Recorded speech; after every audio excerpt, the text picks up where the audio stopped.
So journal entry is nothing but if any activity is occurred in an organization, the activities is called as the transaction. The transaction must be recorded in the books of primary entry. So எந்த ஒரு ஆர்கனைசேஷனா இருந்தாலுமே அவங்க profit earn பண்ணணுங்கிற மோட்டிவோட தான் அந்த ஆர்கனைசேஷனை start பண்ணுவாங்க. அப்ப அவங்களுடைய டே டு டே ஆக்டிவிட்டீஸை அந்த ஃபினான்ஷியல் டியூரேஷனுக்குரிய அந்த ஃபினான்ஷியல் அகாடமிக் ஃபினான்ஷியல் இயர்ல வந்து அவங்க என்டர் பண்ணி ஆகணும். ஸோ ஒரு டிரான்சாக்ஷன் நடக்குது, டிரான்சாக்ஷன்ங்கிறது ஒன்றும் கிடையாது, ஆக்டிவிட்டீஸ்னு சொல்லலாம். ஆக்டிவிட்டீஸ்ங்கிறது ஃபார் எக்ஸாம்பிள் அந்த ஆர்கனைசேஷன் வந்து சம் அமௌண்ட் வித்ட்ரா ஃப்ரம் பேங்காக இருக்கலாம், இல்லை ஓனர் பிஸ்னஸை ஸ்டார்ட் பண்ணியிருக்கலாம். இது எல்லாத்தையுமே என்னன்னு சொல்லுவாங்க அப்படின்னா டிரான்சாக்ஷன் சொல்லுவாங்க. அப்போ ஒவ்வொரு டிரான்சாக்ஷனுமே நம்ம என்ன பண்ணணும் அப்படின்னா ஒரு புக்கில் டேட் ஆர்டரில் ப்ராப்பராக என்டர் பண்ணிகிட்டே வரணும். ஸோ இந்த டேட் ஆர்டரை குரோனாலஜிக்கல் ஆர்டர் அப்படின்னு சொல்லுவாங்க. அப்படி என்டர் பண்ணக்கூடிய அந்த டேர்மை ரெக்கார்டிங்னு சொல்லுவாங்க.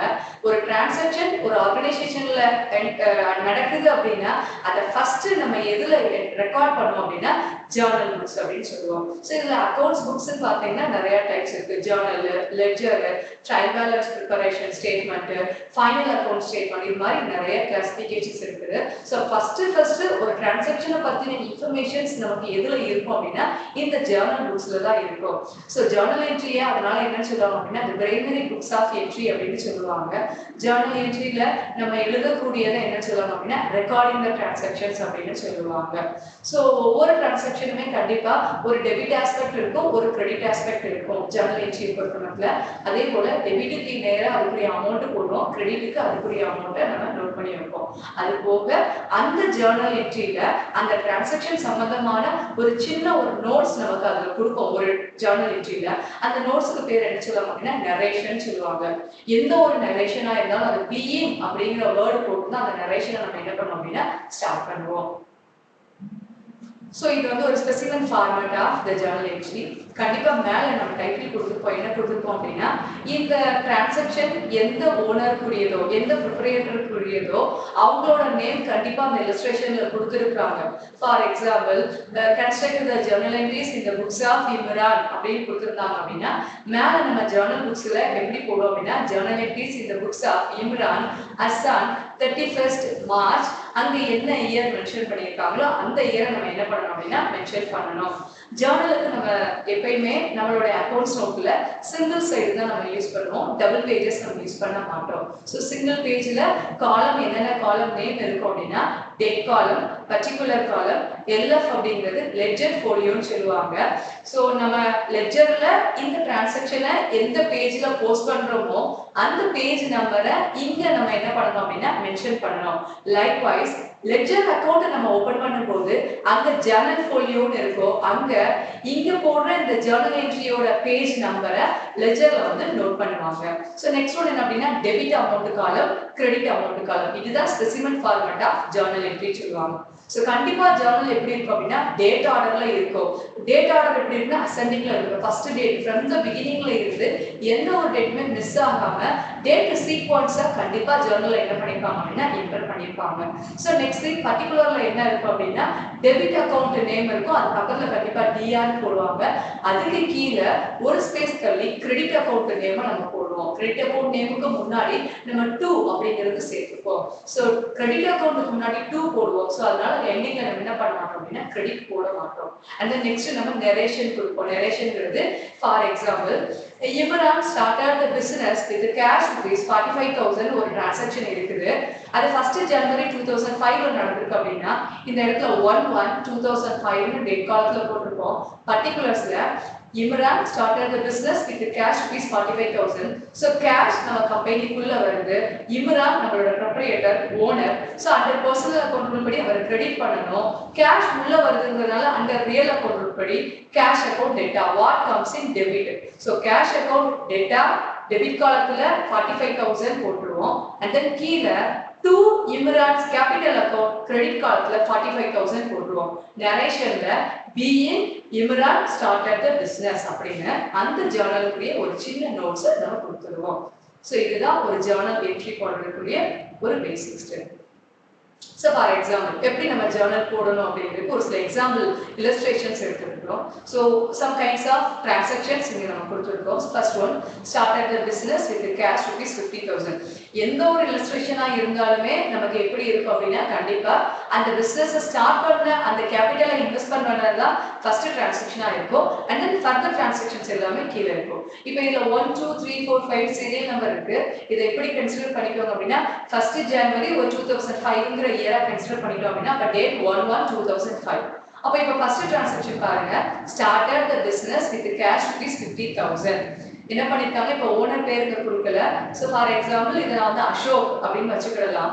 சோ அசோக் பிசினஸ் 50,000 போட்டு என்ன பண்ணிருக்காரு அப்படின்னா ஸ்டார்ட் பண்ணிருக்காரு. பிசினஸ் பொறுத்தமட்டில் ஓனரையும் பிசினஸையும் செப்பரேட்டா தான் பார்ப்பாங்க. இது ஒரு அக்கவுண்டிங்கோட பிரின்சிபல்ஸ். கிரெடிட்டார்ஸும் ஓனரும் சேம் கிடையாது. பிகாஸ் ப்ராஃபிட்டை நம்ம வந்து ஓனருக்கு தான் நம்ம ஷேர் பண்ணுவோம். ஸோ கிரெடிட்டாருங்கிறவங்க வந்து நம்ம ரீபேயபிள் பண்ணிடுவோம். ஓனருக்கு ரீபேயபிள் பண்றதோ கிரெடிட்டாருக்கு ரீபேயபிள் பண்றதோ டிஃபரெண்ட் கைண்ட்ஸ். ஸோ இப்போ இந்த ஃபர்ஸ்ட் டிரான்சாக்ஷனுக்கு எப்படி ஜர்னல் போடலாம் அப்படின்னா நம்ம ரூலை நம்ம ஞாபகம் வச்சுக்கிடணும். Started the business with cash. இதுல கேஷ் இருக்கு, ரியல் அக்கவுண்ட் ரூல் அப்ளை ஆகும். Started the business with hmm, Ashok நம்ம ஃபர்ஸ்ட் ஒரு நேம் மென்ஷன் பண்ணோம் இல்லையா, அப்ப அசோக் பிசினஸ் ஸ்டார்ட் பண்ணிருக்காரு. இங்க ஒரு நேம் இருக்குது, அப்ப பர்சனல் அக்கவுண்டும் ரியல் அக்கவுண்டும் இங்க என்ன ஆகும் அப்படின்னா அப்ளை ஆகும். பணம் ஆர்கனைசேஷனுக்குள்ள வந்திருக்குது 50,000 ரூபாய். அப்ப நான் டிரான்சாக்ஷன் என்ன போடுவோம் அப்படின்னா கேஷ் அக்கவுண்ட் உள்ள வருது. So what comes in debit real account rule படி, சோ கேஷ் அக்கவுண்ட் உள்ள வந்து கேஷ் அக்கவுண்ட் டெபிட் பண்ணிடுறோம். அண்ட் தென் ஓனர் ஸ்டார்ட் பண்ணாரு.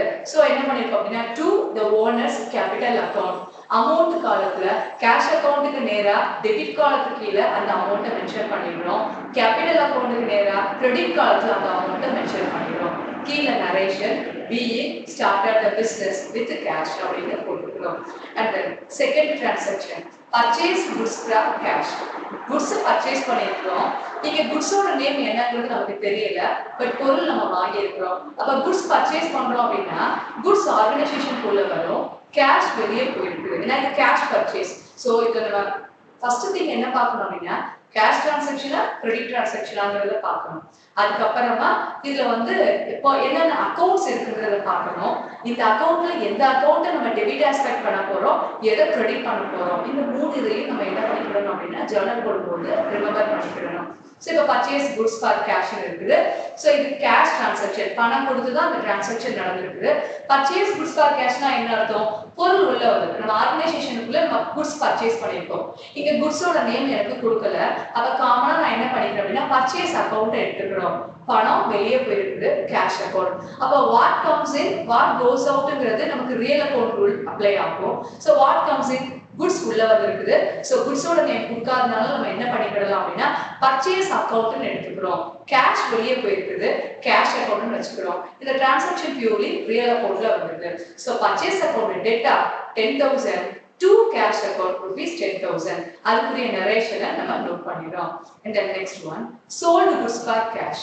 இதுவும் என்ன அப்படின்னா கேஷ் டிரான்சாக்ஷன் தான், இதுவும் ரியல் அக்கவுண்ட் தான். பட் இதுல என்ன அப்படின்னா குட்ஸ் வெளியே போயிருக்குது, கேஷ் உள்ள வந்திருக்குது. அப்போ நான் வந்து சேல்ஸ் பண்ணியிருக்கிறேன். அப்ப சேல்ஸ் பண்ணியிருக்கேங்கிறப்ப என்னோட குட்ஸ் போயிருக்குது, குட்ஸுக்கு நீ நேம் கொடுக்கல.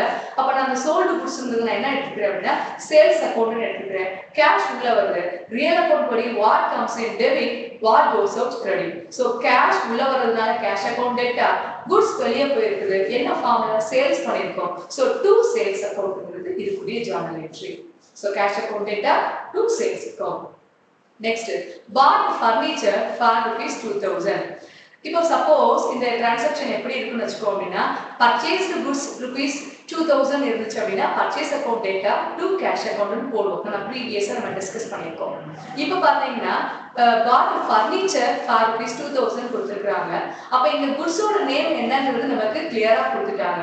அப்ப இங்க நம்ம என்ன பண்ணக்கூடாது அப்படின்னா பர்ச்சேஸ் அக்கவுண்ட் சொல்லக்கூடாது, ஃபர்னிச்சர் அக்கவுண்ட்ங்கிறது நம்ம அக்கவுண்டபிளா எடுத்துக்கணும். அப்ப ஃபர்னிச்சர் பர்ச்சேஸ் பண்ணிருக்கோம், அப்ப ஃபர்னிச்சர் ஆர்கனைசேஷனுக்குள்ள வருது. அப்ப furniture account data real account rules படி what comes in debit, furniture account data. So நம்ம இதுல நீங்க பாத்தீங்க அப்படின்னா கேஷை மென்ஷன் பண்ணல. சோ ஆனா கிரெடிட்டா இருந்துச்சுன்னா யாரோட நேம் ஆச்சு நம்ம மென்ஷன் மென்ஷன் பண்ணிருப்பாங்க. கடனுக்கு வாங்கியிருக்கோம் அப்படின்னா அங்க யார்கிட்ட கடனுக்கு வாங்கணும் இல்ல யாருக்கு கடனுக்கு நம்ம சேல்ஸ் பண்ணோங்கிறது அங்க நேம் கண்டிப்பா வந்திருக்கும். இங்க நேம் மென்ஷன் பண்ணல.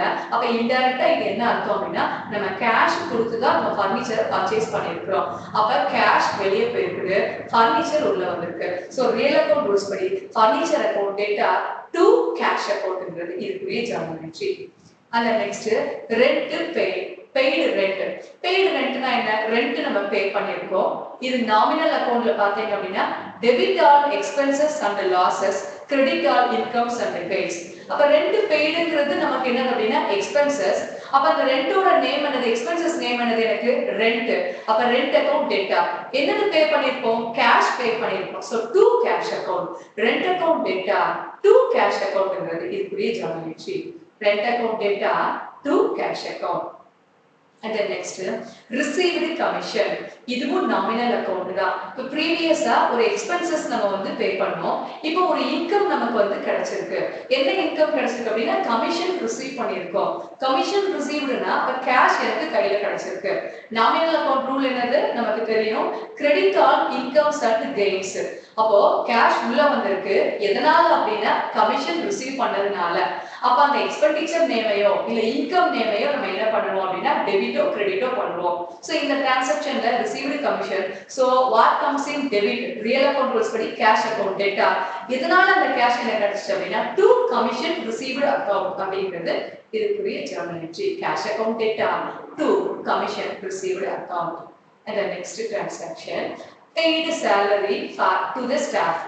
Paid salary to the staff rupees 2500. இப்போ இங்க ஒரு டவுட் வரல. Staff maybe the personal account வந்துருமா அப்படிங்கிறது. இதுல அப்படி நம்ம கன்சிடர் பண்ணக்கூடாது. இப்போ கேஷ் அங்க இன்வால்வ் ஆகி இருக்குது, ஏதோ எக்ஸ்பென்சஸ் நடந்திருக்கு, இல்ல கேஷ் இன்வால்வ் ஆகி இருக்குது, நான் பர்ச்சேஸ் பண்ணியிருக்கிறேன் இல்ல சேல்ஸ் பண்ணியிருக்கேன், ஈவன் தான் அவங்க ஒரு நேம் கொடுத்துருக்காங்க அப்படின்னா நேம் நம்ம என்ன பண்ண வேண்டாம் அப்படின்னா கன்சிடர் பண்ண வேண்டாம். இப் சப்போஸ் இந்த இடத்துல paid rent to the landlord, paid rent to the house owner இருக்குதுன்னா அப்ப அந்த ஹவுஸ் ஓனர்ங்கிறதையோ லேண்ட்லார்ட்ங்கிறதையோ இங்க இருக்கக்கூடிய ஸ்டாஃப்ங்கிறதையும் நம்ம என்ன பண்ணிக்க வேண்டாம் அப்படின்னா எடுத்துக்க வேண்டாம். பணம் செலவாயிருக்குது, என்ன எக்ஸ்பென்சஸ்க்காக அது செலவாயிருக்குது அப்படிங்கிற கான்செப்டை மட்டும் நம்ம என்ன பண்ணிப்போம் அப்படின்னா எடுத்துக்கிடணும். ஸோ இங்க paid salary to the staff அப்படின்னா அப்ப நாமினல் அக்கவுண்ட் ரூல்ஸ் படி debit all expenses and losses. So salary account data பணம் எனக்கு வெளியே போயிருக்குது. ஸோ ரியல் அக்கவுண்ட் ரூல்ஸ் படி what goes out credit. So to cash account. Salary account data to cash account அமௌண்ட்டை நம்ம மென்ஷன் பண்ணிக்கிறோம். The next transaction paid electricity bill. இதுவும் likewise previous நம்ம பார்த்த மாதிரி தான். electricity bill நான் pay பண்ணிருக்கேன். இதுவும் expenses. So nominal account rule படி EB charges account data, electricity bill account data to cash account paid ன்னு வந்திருக்கு. So cash கண்டிப்பா கொடுத்திருக்கோம். Next received cash from debtor Ram rupees 2000. நாம என்ன பண்ணிருக்கோம்? ராம் அப்படிங்கிறவங்க கிட்ட இருந்து நம்ம cash receive பண்ணிருக்கோம். மேபி பாஸ்ட்ல என்ன இருந்திருக்கலாம், ராமுக்கு ஏதோ நான் குட்ஸ் சோல்ட் பண்ணிருக்கலாம், சோல்ட் குட்ஸ் பண்ணிருக்கலாம், கிரெடிட் சேல்ஸ் நான் பண்ணியிருந்திருக்கலாம். ஸோ கிரெடிட் சேல்ஸ் பண்ணியிருந்தப்ப நான் என்ன பண்ணியிருக்கேன் அப்படின்னா Ram receiver Ram account data to sales account போட்டிருப்பேன். இப்போ ராம் என்ன பண்ணிருக்காரு, நமக்கு அமௌண்ட்டை செட்டில் பண்ணிட்டாரு. அப்போ இப்போ நாம கேஷை ரிசீவ் பண்ணிருக்கோம். கேஷ் உள்ள வருது ஆர்கனைசேஷனுக்குள்ள. ரியல் அக்கவுண்ட் உள்ளபடி கேஷ் அக்கவுண்ட் டேட்டா கிவர் யார் அப்படின்னா ராம் டு ராம் அக்கவுண்ட் போடணும். ஸோ பர்சனல் அக்கவுண்ட் ரூல் படி credit is the giver. So cash receive பண்ணிருக்கோம், cash account data to Ram account. And next last transaction paid to creditor Shyam rupees 3000. Maybe பாஸ்ட்ல ஷியாம் கிட்ட இருந்து நம்ம கிரெடிட்டுக்கு purchase பண்ணிருக்கலாம். அப்ப கடனுக்கு பர்ச்சேஸ் பண்ணிருக்கிறோம், பர்ச்சேஸ் குட்ஸ் ஃப்ரம் ஷியாம்னு இருக்குது அப்படின்னா அங்க கேஷ் அங்க இன்வால்வ் ஆகிருக்காது, கிரெடிட் பர்ச்சேஸ் தான். யார்கிட்ட இருந்து நம்ம வாங்கியிருக்கோம் அப்படின்னா ஷியாம் கிட்ட இருந்து வாங்கியிருக்கோம். அப்போ ஷியாம் நமக்கு creditor, giver personal account ruler, purchase பண்ணியிருந்திருப்போம், purchase account data to Shyam account நம்ம போட்டிருப்போம். இப்போ நாம என்ன பண்ணிட்டோம், ஷியாமோட அமௌண்ட்டை செட்டில் பண்ணிட்டோம். கிரெடிட்டர்னா யாரு, நமக்கு அவங்க பணம் கொடுத்துருக்காங்க. அப்ப இப்போ நம்ம ரீபே பண்ணிட்டோம். அப்ப இப்போ கேஷ் வெளியே போகுது. ரிசீவர் யார் அப்படின்னா Shyam. So personal account rule படி debit the receiver Shyam account data, real account rule படி what goes out credit to cash account. Shyam account data to cash account. So இதுதான் ஒரு ஜர்னல் ப்ரிப்பேர் பண்ணுறதுக்குரிய பேஸ். நமக்கு ஃபர்ஸ்ட் ஆஃப் ஆல் நமக்கு ஒரு transaction கொடுத்துருக்குறாங்க அப்படின்னா அந்த டிரான்சாக்ஷன்ல நமக்கு கேஷா கிரெடிட்டான்றத அண்டர்ஸ்டாண்ட் பண்ண தெரிஞ்சிருக்கணும். அதுக்கப்புறமா ஒரு சில சமயங்கள்ல கேஷ் டிரான்சாக்ஷனா இருந்தாலும் அதுல நேமும் அவங்க கொடுத்துருப்பாங்க. அப்ப இதுல நேம் எடுத்துக்க கூடாதுங்கிறத புரிஞ்சுக்கணும். கிரெடிட் டிரான்சாக்ஷனா இருந்துச்சு அப்படின்னா அவங்க நேம் கண்டிப்பா கொடுத்துருப்பாங்க. கேஷ் டிரான்சாக்ஷனா இருந்துச்சு அப்படின்னா ஒரு சில சமயங்கள்ல கேஷ்ங்கிறத பத்தி சொல்லியிருக்க மாட்டாங்க, நேம் கண்டிப்பா அங்க இருக்காது.